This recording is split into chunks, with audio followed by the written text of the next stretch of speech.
ഓം സദാശിവസമാരംഭാം ശങ്കരാചാര്യമധ്യമാം അസ്മദാചാര്യപര്യന്താം വന്ദേ ഗുരുപരമ്പരാം. ഓം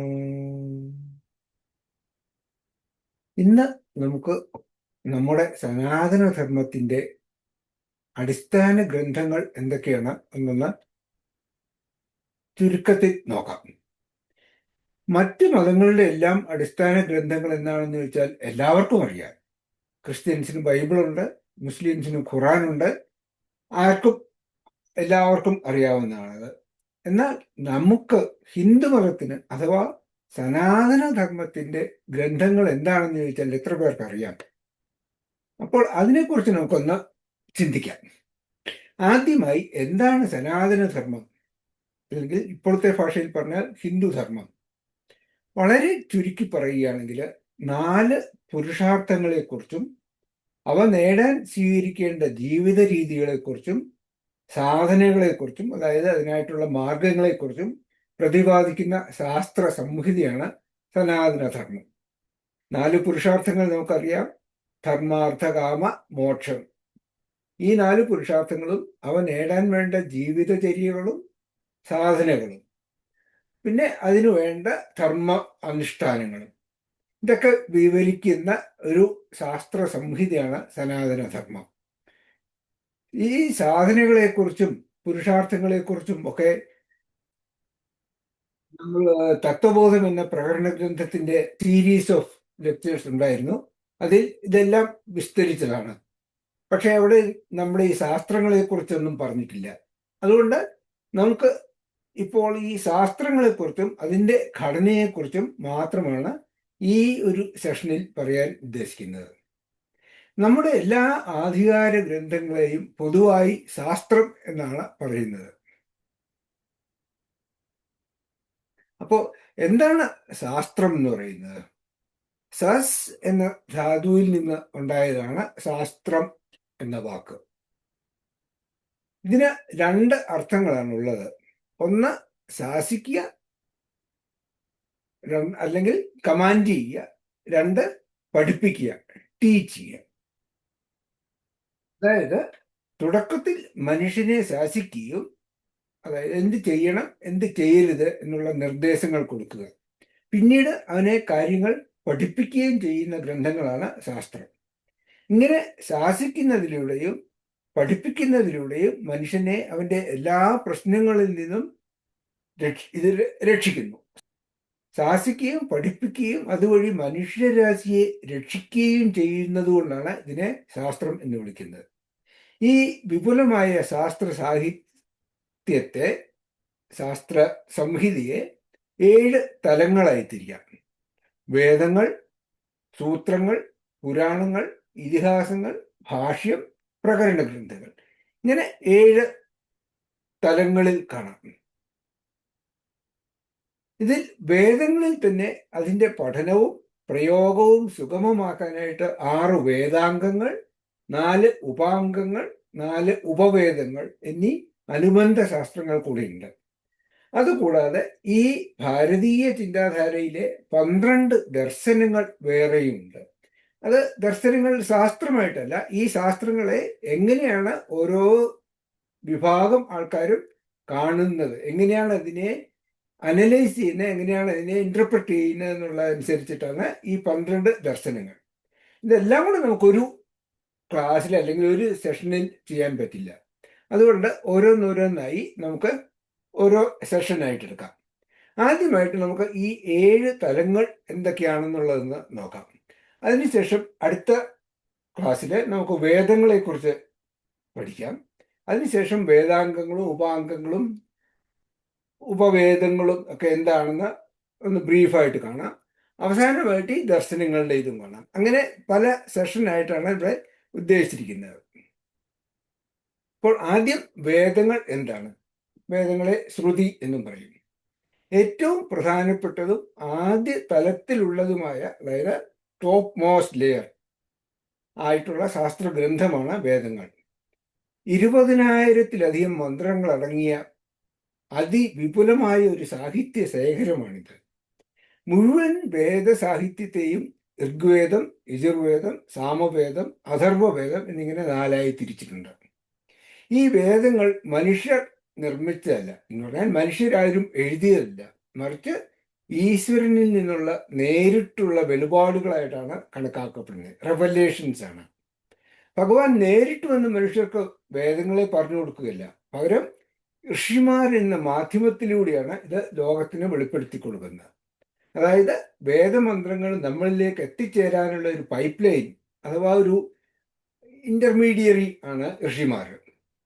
വേദങ്ങൾ മനുഷ്യരെക്കാൾ ഉയർന്ന ഒരു ഉറവിടത്തിൽ നിന്ന്, അതായത് ഭഗവാനിൽ നിന്ന് വന്നതായതിനാൽ അതിനെ അപൗരുഷേയ പ്രമാണം എന്നാണ് വിളിക്കുന്നത്. അപൗരുഷേയം എന്ന് പറഞ്ഞാൽ മനുഷ്യബുദ്ധിയിൽ ജനിക്കാത്തത്, പ്രമാണം എന്ന് പറഞ്ഞാൽ അറിവിന്റെ ഉറവിടവും എന്നാണ് അതിൻ്റെ അർത്ഥം. ഈ വേദങ്ങൾ സ്വീകരിക്കപ്പെട്ടതും കൈമാറ്റം ചെയ്യപ്പെട്ടതും, അതായത് ഋഷിമാരതിനെ റിസീവ് ചെയ്തതും അത് പ്രൊപ്പഗേറ്റ് ചെയ്തതും ശബ്ദരൂപത്തിൽ മാത്രമായിരുന്നു. അക്കാലത്ത് എഴുത്തും ഒന്നും ഉണ്ടായിരുന്നില്ല. വളരെ കാലം വേദങ്ങൾ ലിപികളില്ലാതെ ശബ്ദമാത്രമായി നിന്നിരുന്നു. എഴുതപ്പെടാത്തത് കൊണ്ട് തന്നെ ഋഷിമാർ തങ്ങളുടെ ശിഷ്യന്മാർക്ക് വാമൊഴിയായിട്ടാണ് ഇത് പകർന്നു നൽകിയത്. ശിഷ്യന്മാർ ഇത് കേട്ട് പഠിക്കണമായിരുന്നു. കർണപരമ്പരയായി, അതായത് ചെവിയിൽ നിന്ന് ചെവിയിലേക്ക് കൈമാറി വന്നതുകൊണ്ട് വേദങ്ങൾക്ക് ശ്രുതി എന്നും പേരുണ്ട്. നമ്മുടെ ഏറ്റവും പ്രധാനപ്പെട്ടതും അടിസ്ഥാന ഗ്രന്ഥവും ആയത് വേദങ്ങളാണ്. മറ്റെല്ലാ ശാസ്ത്ര ഗ്രന്ഥങ്ങളും ഈ വൈദിക അടിത്തറയിലാണ് പടുത്തുയർത്തിയിരിക്കുന്നത്. അതുകൊണ്ടാണ് നമ്മുടെ സംസ്കാരത്തെ വൈദിക സംസ്കാരം എന്നും നമ്മളെ വൈദികർ എന്നും വിളിക്കുന്നത്. ഹിന്ദു എന്ന് പറയുന്നത് ഭൂമിശാസ്ത്രപരമായി മറ്റാരോ നമുക്ക് നൽകിയ ഒരു പേരാണ്. വേദങ്ങൾ വളരെ സങ്കീർണങ്ങളായതുകൊണ്ട് അത് മനസ്സിലാക്കാൻ എളുപ്പമല്ല. ലിപിയോ ഭാഷയോ ഒന്നും അല്ല വേദങ്ങളെ സങ്കീർണമാക്കുന്നത്, അതിൻ്റെ ശൈലിയാണ്. ഒരു ഗുരുപരമ്പരയിൽ നിന്നല്ലാതെ അത് വായിച്ചു പഠിക്കാൻ സാധ്യമല്ല. ശരിയായ അറിവില്ലാതെ വായിച്ചാൽ അതിൽ പല വൈരുദ്ധ്യങ്ങളും ഉള്ളതായിട്ട് തോന്നും. അതുകൊണ്ട് തന്നെ അതിനെ ഡീകോഡ് ചെയ്യാനായി ശിക്ഷ, കൽപ്പം തുടങ്ങിയ 6 വേദാംഗങ്ങളും ന്യായം, മീമാംസ തുടങ്ങിയ ഉപാംഗങ്ങളും ഉപവേദങ്ങളും ഉണ്ട്. അതിനെ പ്രാക്ടിക്കലായിട്ട് പഠിപ്പിക്കാനായിട്ടുള്ള ഉപവേദങ്ങളും ഉണ്ട്. ഇതെല്ലാം കൂടെ മറ്റൊരു സെഷനിൽ നമുക്കത് കാണാം. അടുത്തതായി സൂത്രങ്ങൾ ആണ്. രണ്ടാമത്തെ തലത്തിലുള്ള സൂത്രങ്ങളാണ്. ഇവ വളരെ ചുരുങ്ങിയ വാക്കുകളിൽ വലിയ അർത്ഥങ്ങൾ ഉൾക്കൊള്ളുന്ന സൂക്തങ്ങളാണ്. അതായത് സങ്കീർണങ്ങളായ കാര്യങ്ങളെ ചുരുക്കത്തിൽ ഒരു നക്ഷലായിട്ട് അവതരിപ്പിക്കുന്നതാണ് സൂത്രങ്ങൾ. ഒരു നൂലിൽ മുത്തുകൾ കോർക്കുന്നത് പോലെ ഒരു വലിയ ഒരു ആശയത്തെ 1-2 വാക്കുകളിൽ കോർത്തിണക്കുന്നതിനെയാണ് സൂത്രം എന്ന് വിളിക്കുന്നത്. ഉദാഹരണത്തിന് നമ്മൾ മാത്തമാറ്റിക്സിൽ ഫോർമുലാസ് ഉപയോഗിക്കുമല്ലോ, അതുപോലെയാണ് വേദാന്തത്തിലെ അല്ലെങ്കിൽ വേദങ്ങളിലെ സൂത്രങ്ങൾ. പഴയ കാലത്ത് പുസ്തകങ്ങൾ ഇല്ലായിരുന്നതുകൊണ്ട് വലിയ പാഠങ്ങളൊക്കെ മനഃപ്പാഠമാക്കാൻ വളരെ വിഷമമായിരുന്നു. അപ്പോൾ ഇത്തരം ചെറിയ ചെറിയ സൂക്തങ്ങളാക്കിയിട്ട് ഋഷിമാരും ശിഷ്യന്മാരും ഒക്കെ അത് കാണാപ്പാഠം പഠിക്കും. അപ്പോൾ പിന്നെ ആ ഒരു സൂത്രം പഠിച്ചു കഴിഞ്ഞാൽ അതിനെ എലാബറേറ്റ് ചെയ്യാനുള്ള കുറച്ചുകൂടെ എളുപ്പമായിരിക്കും. അങ്ങനെ വേദങ്ങളിലെ ദർശനങ്ങളെ വളരെ ചിട്ടയോടുകൂടി കോഡിഫൈഡ് ഫോമിൽ അവതരിപ്പിക്കുന്നതാണ് സൂത്രങ്ങൾ. വേദപഠനങ്ങളെ ക്രോഡീകരിക്കുകയും അവയ്ക്ക് കൂടുതൽ വ്യക്തത നൽകുകയുമാണ് സൂത്രസാഹിത്യത്തിന്റെ ദൗത്യം. ക്രോഡീകരണം എന്ന് പറഞ്ഞാൽ വിഷയങ്ങളുടെ അടിസ്ഥാനത്തിൽ ഈ അറിവിനെ തരംതിരിക്കുകയും സെപ്പറേറ്റ് ചെയ്ത് അതിനെ റീഅറേഞ്ച് ചെയ്യുകയാണ്. വേദങ്ങൾ പല വിഷയങ്ങൾ ചിതറിക്കിടക്കുന്ന ഒരു സൂപ്പർ മാർക്കറ്റ് പോലെയാണ്. എന്നാൽ സൂത്രസാഹിത്യം അവയെ ഓരോ വിഷയങ്ങളായി അടുക്കി വെക്കുന്നു. ഓരോ ഷെൽഫിലും ഓരോ ഐറ്റംസ്, എന്നിട്ട് അവിടെ ഹെഡിങ്ങും കൊടുക്കില്ലേ, അതുപോലെ ഓരോ വിഷയങ്ങളും അടുക്കി അടുക്കി ഓരോ ഗ്രൂപ്പായിട്ട് തിരിച്ചു വെക്കുന്നതാണ് സൂത്രങ്ങൾ. ഉദാഹരണത്തിന് വ്യക്തിപരമായ വാല്യൂസിനെയും കടമകളെയും റെസ്പോൺസിബിലിറ്റിയും ഇതിനെക്കുറിച്ചൊക്കെയുള്ള എല്ലാ ഉപദേശങ്ങളും ധർമ്മസൂത്രങ്ങളിൽ ക്രമീകരിച്ചിരിക്കുന്നു. അതുപോലെ കുടുംബ മൂല്യങ്ങളെയും കുടുംബപരമായ റെസ്പോൺസിബിലിറ്റിയെയും ഒക്കെ ഗൃഹ്യസൂത്രങ്ങളിൽ കുറച്ചുകൂടെ വിവരമായി പ്രതിപാദിക്കുന്നുണ്ട്. സമൂഹത്തിന്റെ മൊത്തത്തിലുള്ള ക്ഷേമത്തിന് വേണ്ടിയുള്ള യാഗങ്ങൾ പോലെയുള്ള കർമ്മങ്ങളെക്കുറിച്ച് ശ്രൗതസൂത്രങ്ങളിൽ പറയുന്നു. ഇങ്ങനെ പല ഋഷിമാർ എഴുതിയ വിപുലമായ ഒരു സൂത്ര സാഹിത്യം നമുക്കുണ്ട്. ഗൗതമ സൂത്രങ്ങൾ, ആപസ്തംഭ സൂത്രങ്ങൾ, പരാശര സൂത്രങ്ങൾ, നാരദ ഭക്തി സൂത്രങ്ങൾ എന്നിവ അതിന് ഉദാഹരണങ്ങളാണ്. ഏറ്റവും പ്രധാനപ്പെട്ട ഒന്നാണ് വേദവ്യാസൻ എഴുതിയ ബ്രഹ്മസൂത്രങ്ങൾ. എല്ലാ ഉപനിഷത്തുകളെയും അനലൈസ് ചെയ്തിട്ട് കോഡിഫൈ ചെയ്ത് ആ വേദങ്ങളെല്ലാം പറയുന്നത് ഒന്ന് തന്നെയാണ് എന്ന് തെളിയിക്കാനായിട്ടുള്ള ഒരു സൂത്രമാണ് ബ്രഹ്മസൂത്രം. അതുപോലെ മറ്റൊന്നാണ് വ്യാകരണ സൂത്രങ്ങൾ. പാണിനി എഴുതിയ വ്യാകരണ സൂത്രങ്ങളാണ് മറ്റൊരു വളരെ ഇമ്പോർട്ടൻ്റ് ആയിട്ടുള്ള സൂത്രം. മനുഷ്യബുദ്ധിയിൽ നിന്ന് തന്നെ ഉണ്ടായതാണ് സൂത്രങ്ങളെല്ലാം. അതായത് ഇവ പൗരുഷേയ ശാസ്ത്രങ്ങളാണ്, അപൗരുഷേയമല്ല. ഇതിലെ വാക്കുകൾ അതായത് രചയിതാക്കളുടേതാണെങ്കിലും ഇതിലെ ആശയങ്ങൾ അഥവാ ഉള്ളടക്കം വേദങ്ങളിൽ തന്നെ ഉള്ളവയാണ്. അടുത്ത ലെയർ സ്മൃതി ആണ്. സ്മൃതി എന്ന വാക്കിന്റെ അർത്ഥം ഓർമ്മിപ്പിക്കപ്പെട്ടത് അല്ലെങ്കിൽ ഓർക്കപ്പെട്ടത് എന്നാണ്. റിമംബേർഡ്. ഇവ വേദങ്ങളിലെ ആശയങ്ങളെ കൂടുതൽ ലളിതമായിട്ട് വിശദീകരിച്ചു തരുന്നു. സ്മൃതികൾ സാധാരണയായി പദ്യരൂപത്തിലാണ് രചിച്ചിരിക്കുന്നത്. വേദങ്ങളും സൂത്രങ്ങളും പഠിച്ചിട്ട് അവയിലെ സാരാംശങ്ങൾ ഉൾക്കൊണ്ട ശേഷം ഋഷിമാർ ആ ദർശനങ്ങളെ വളരെ വിശദമായി അവതരിപ്പിക്കുന്നതാണ് സ്മൃതികൾ. സൂത്രങ്ങളിൽ ആശയങ്ങൾ വളരെ ചുരുങ്ങിയ രൂപത്തിലാണ് നൽകിയിരുന്നതെങ്കിൽ സ്മൃതികളിൽ അവ കുറച്ചുകൂടെ വിപുലമായി വിവരിക്കുന്നു. അറിവിനെ ക്രമീകരിക്കുക, അതായത് കോഡിഫിക്കേഷൻ ചെയ്യുക, വ്യക്തമാക്കുക, ക്ലാരിഫൈ ചെയ്യുക എന്നിവയാണ് സ്മൃതികളുടെ പ്രധാന ദൗത്യം. മനുസ്മൃതി, പരാശര സ്മൃതി, യാജ്ഞവൽക്ക സ്മൃതി, ഇങ്ങനെ പല പല സ്മൃതികളും ഉണ്ട്. സ്മൃതി ഗ്രന്ഥങ്ങളിലെ വിഷയങ്ങൾ വളരെ മനോഹരമായിട്ടാണ് ക്രമീകരിച്ചിരിക്കുന്നത്. പ്രപഞ്ചത്തിന്റെ ഉൽപ്പത്തി, അതായത് കോസ്മോളജി, ജീവിത ലക്ഷ്യങ്ങൾ, പുരുഷാർത്ഥങ്ങൾ, വിദ്യാർത്ഥി, ഗൃഹസ്ഥൻ, പൗരൻ, സ്ത്രീ പുരുഷന്മാർ എന്നിവരുടെ കടമകൾ എല്ലാം ഇതിനകത്ത് പ്രതിപാദിക്കുന്നുണ്ട്. സൂത്രങ്ങൾ വളരെ സിമ്പിളും വളരെ ചുരുങ്ങിയതുമായതുകൊണ്ട് അവയിലൊരു വേഗ്നെസ് ഉണ്ടാകാനുള്ള ചാൻസ് ഉണ്ട്. എന്നാൽ സ്മൃതികളിൽ കാര്യങ്ങൾ കുറച്ചുകൂടെ വിപുലമായിട്ട് അല്ലെങ്കിൽ വളരെ വിശദമായിട്ട് വിസ്തരിക്കുന്നുണ്ട്. സൂത്രങ്ങളിൽ ഒളിഞ്ഞു കിടക്കുന്ന അല്ലെങ്കിൽ ഇംപ്ലിസിറ്റ് ആയിട്ടുള്ള ആശയങ്ങളെ സ്മൃതികളിൽ തെളിച്ചു കാട്ടുന്നു. സൂത്രങ്ങളും സ്മൃതികളും തമ്മിലുള്ള പ്രധാന വ്യത്യാസം ഇതാണ്. ഇനി അടുത്ത ലെയറാണ് പുരാണങ്ങൾ. പുരാണങ്ങളെ ജനകീയ സാഹിത്യം എന്ന് പറയാം, ഓർ പോപ്പുലറൈസിംഗ് ലിറ്ററേച്ചർ. സ്മൃതികളെക്കാൾ വിപുലവും വലിപ്പമേറിയവുമായ കൃതികളാണിവ. പുരാ അഭി നവ എന്നതാണ് പുരാണം എന്ന വാക്കിന്റെ അർത്ഥം. അതായത് അതിപുരാതനമായ സാഹിത്യമാണെങ്കിലും എക്കാലത്തും പുതിയതാണ്. അത് ഒരിക്കലും കാലഹരണപ്പെട്ടു പോകുന്നില്ല. പുരാണങ്ങളും പദ്യരൂപത്തിലാണ് രചിച്ചിരിക്കുന്നത്. ഇവയും വേദോപദേശങ്ങളിലെ വിഷയങ്ങളെ ക്രമീകരിക്കുകയും വ്യക്തമാക്കുകയും വിപുലീകരിക്കുകയും ചെയ്യുകയാണ്. പുരാണങ്ങൾ വൈദിക ഗ്രന്ഥങ്ങളിലെ ഗഹനമായ ആശയങ്ങളെ കഥാരൂപത്തിൽ അവതരിപ്പിക്കുന്നു. വളരെ വിപുലമായ രീതിയിലുള്ള കഥകളാണ് ഇവ. ഉദാഹരണത്തിന് വേദങ്ങളിലെ സത്യം വധ എന്ന ഒരു തത്വത്തെ ആയിരക്കണക്കിന് ശ്ലോകങ്ങളിലൂടെ ഹരിശ്ചന്ദ്രന്റെ കഥയായി പുരാണത്തിൽ അവതരിപ്പിക്കുന്നു. അതുപോലെ പിതൃദേവോ ഭവ, അച്ഛനെ ദൈവത്തെ പോലെ കരുതുക എന്ന ആശയത്തെ ശ്രീരാമന്റെയും നചികേതസിന്റെയും ഒക്കെ കഥകളിലൂടെ വിശദമായി പുരാണങ്ങളിൽ പറയുന്നു. അമൂർത്തമായ അല്ലെങ്കിൽ അബ്സ്ട്രാക്റ്റ് ആയിട്ടുള്ള കാര്യങ്ങളെ പുരാണങ്ങൾ ദൃശ്യവൽക്കരിക്കുകയാണ് ചെയ്യുന്നത്.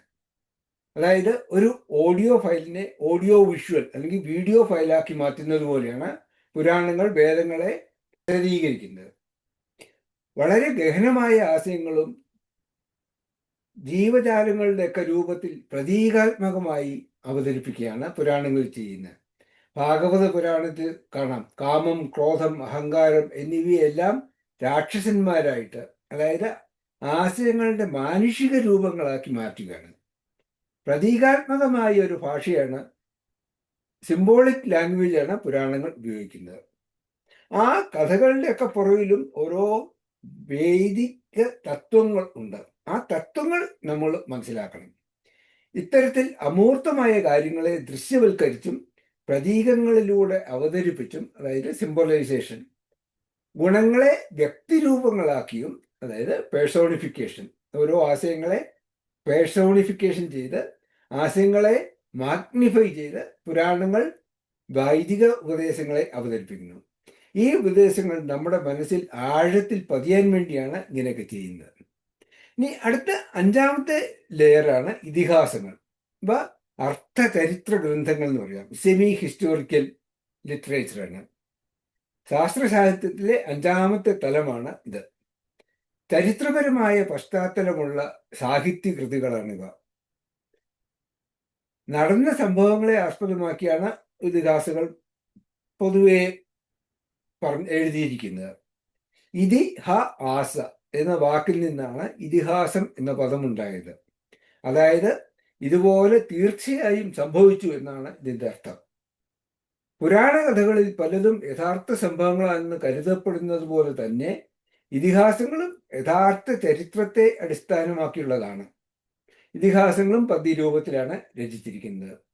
നമ്മുടെ 2 പ്രധാന ഇതിഹാസങ്ങളാണ് വാൽമീകി മഹർഷി രചിച്ച രാമായണവും 25,000 ശ്ലോകങ്ങളുണ്ട്, വ്യാസഭഗവാൻ രചിച്ച മഹാഭാരതവും 1,00,000 ശ്ലോകങ്ങളുള്ള മഹാഭാരതവും.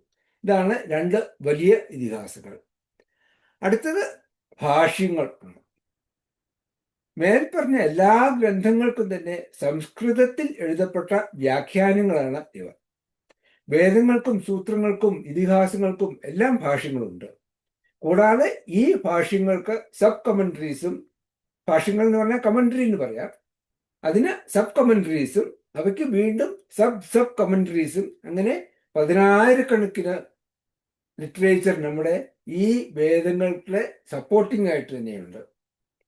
നമ്മുടെ ശാസ്ത്ര ഗ്രന്ഥങ്ങളെല്ലാം അതിഗഹനമായ രീതിയിൽ ക്രോഡീകരിക്കപ്പെട്ടവയാണ്. എല്ലാം വളരെ ക്രിപ്റ്റിക്കാണ്.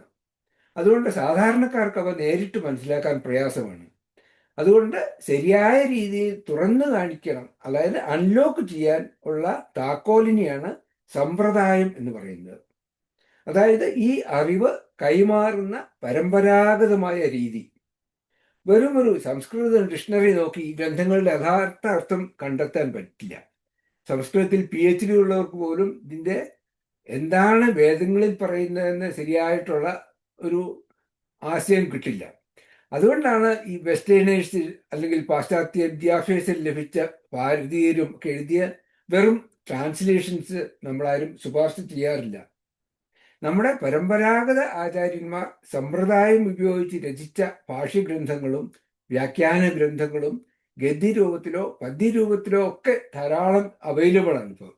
ഇതിലെ ഭാഷ്യങ്ങളിൽ പ്രധാനമായിട്ടുള്ളത് ഉപനിഷത്തുകളുടെയും ബ്രഹ്മസൂത്രങ്ങളുടെയും ശങ്കരാചാര്യന്റെ ഭാഷ്യമാണ് ഏറ്റവും പ്രധാനമായിട്ടുള്ളത്. അതുപോലെ തന്നെ പാണിനി സൂത്രങ്ങൾക്ക് പതഞ്ജലി മഹർഷിയുടെ ഭാഷ്യമാണുള്ളത്. പതഞ്ജലിയുടെ യോഗശാസ്ത്രത്തിനാണെങ്കിലോ വേദവ്യാസനാണ് ഭാഷ്യം എഴുതിയിരിക്കുന്നത്. ഇങ്ങനെ അതിന് പിന്നെ കമന്ററീസും സബ് കമന്ററീസും വേറെ വേറെ ധാരാളമുണ്ട്.